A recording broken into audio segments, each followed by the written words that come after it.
നമസ്കാരം. ഇന്നത്തെ വീഡിയോയിലെ എൻ്റെ പ്രതിപാദ്യ വിഷയം കൂത്ത് എന്ന കലാരൂപത്തെക്കുറിച്ചാണ്. നമുക്കറിയാം, ഏകദേശം 2000 വർഷങ്ങൾക്ക് മുൻപ് തന്നെ ഉള്ള ഒരു കലാരൂപമാണ് കൂത്ത് എന്ന് പറയുന്നത്. ചാക്യാർ സമുദായത്തിൽപ്പെട്ടവരാണ് കൂത്ത് അവതരിപ്പിക്കുന്നത് എന്നുള്ളതിനാൽ തന്നെയാണ് ഇതിന് ചാക്യാർ കൂത്ത് എന്ന പേരുണ്ടായത് തന്നെ. അപ്പോൾ നിങ്ങളേവരും തന്നെ കൂത്ത് കണ്ടിട്ടുണ്ടായിരിക്കും ക്ഷേത്ര ഉത്സവ വേദികളിലൊക്കെ തന്നെ. അപ്പോൾ നമുക്ക് അതിൻ്റെ രംഗസംവിധാനം, അതിൻ്റെ അവതരണം മുതലായ കാര്യങ്ങളെക്കുറിച്ച് നമുക്കൊന്ന് നോക്കാം. ചാക്യാർ കൂത്ത് എന്നത് ഒരു ഏകാംഗ കലാരൂപമാണ്.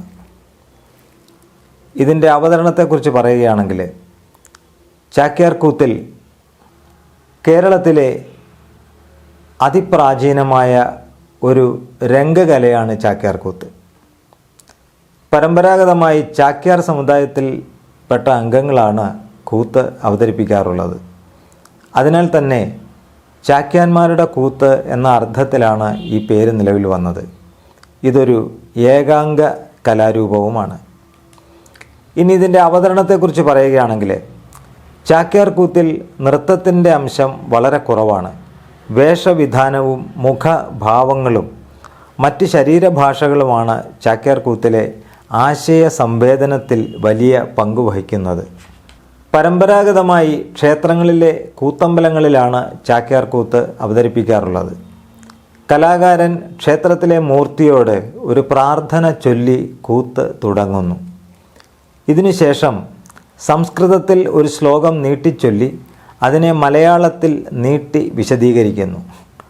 തുടർന്നുള്ള അവതരണം പല സമീപകാല സംഭവങ്ങളെയും സാമൂഹിക ചുറ്റുപാടുകളെയും ഒക്കെ ഹാസ്യം കലർന്ന രൂപത്തിൽ പ്രതിപാദിക്കുന്നു.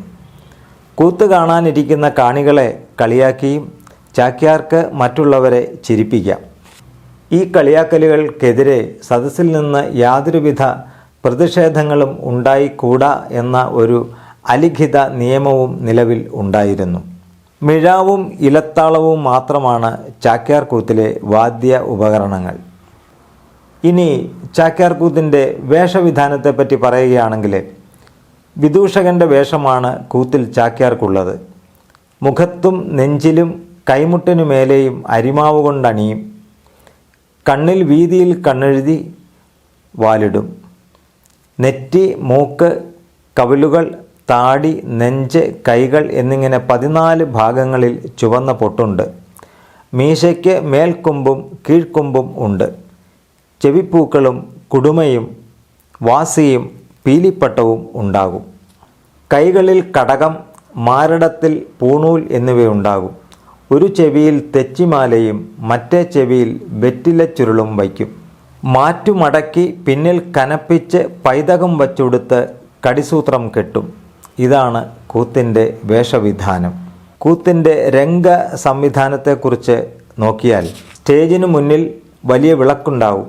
വിളക്കിന് അഭിമുഖമായി നിന്നാണ് കൂത്ത് അവതരിപ്പിക്കുന്നത്. ഇരിക്കാൻ ഒരു പീഠം ഉണ്ടാകും. സ്റ്റേജിന് പിന്നിൽ മിഴാവിപ്പക്കത്തിന്മേലിരുന്ന് നമ്പ്യാർ മിഴാവ് കൊട്ടും. വലതുവശത്ത് നിലത്ത് വിരിച്ച തുണിയിലിരുന്ന് നങ്ങ്യാർ കുഴിത്താളം കൊട്ടും. ഇങ്ങനെയാണ് ചാക്യാർ കൂത്തിൻ്റെ രംഗ സംവിധാനം. 2000 വർഷത്തിലേറെ പാരമ്പര്യമുള്ള ഒരു കലാരൂപമാണ് കൂത്ത്. കൂത്ത് എന്ന കലയെക്കുറിച്ച്, അതിൻ്റെ വേഷവിധാനങ്ങൾ, അതിൻ്റെ രംഗ സംവിധാനം, എന്തുകൊണ്ടാണ് ചാക്യാർ കൂത്ത് എന്ന് പേരുണ്ടായത് എന്നതിനെക്കുറിച്ചൊക്കെയുള്ള ഒരു ഏകദേശ ധാരണ നിങ്ങൾക്കുണ്ടായി കാണുമെന്ന് കരുതുന്നു. ഞങ്ങളുടെ ഈ ചാനൽ സബ്സ്ക്രൈബ് ചെയ്യാത്തവർ സബ്സ്ക്രൈബ് ചെയ്യുക. മറ്റൊരു വീഡിയോയുമായി കാണും വരെ നമസ്കാരം.